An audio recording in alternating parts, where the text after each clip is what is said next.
macros from an earlier lesson have the same name, but they have a different number of parameters. You can actually use both of these macros in the same program, and which one is expanded is determined by the number of arguments you provide. This is called overloading.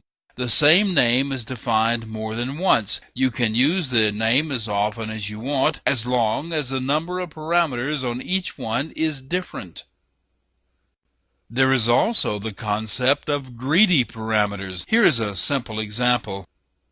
Notice that this macro is defined with two parameters followed by a plus sign. That means you can provide as many arguments as you want. The first one will be expanded as the first parameter, but the second parameter will be made up of all the rest of the arguments on the line. This macro could be expanded with this statement. The result would be as if you had written a line like this. All the remaining arguments with commas are included as one.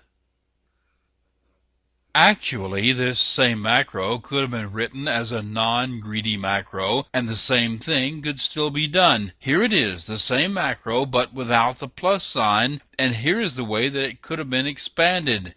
The curly braces group the ending arguments into one. The result would be the same as in the previous example. Which way you do it is up to you. Also, you can specify default arguments for parameters. Here is an example of how that's done. The default arguments apply to the last parameters. For this macro, the first argument is taken from the line on which the macro is expanded. If no second argument is supplied, it's taken to be EAX. If no third argument is supplied, it's taken to be maximum in brackets. You define a minimum and a maximum number of parameters for a macro of this type. The minimum number of arguments are then required in the macro expansion, and you provide defaults for the optional ones. If you leave a default argument off the line, then the default becomes a blank. You can even specify the maximum number of arguments as an asterisk, and I'll cover that in the next lesson.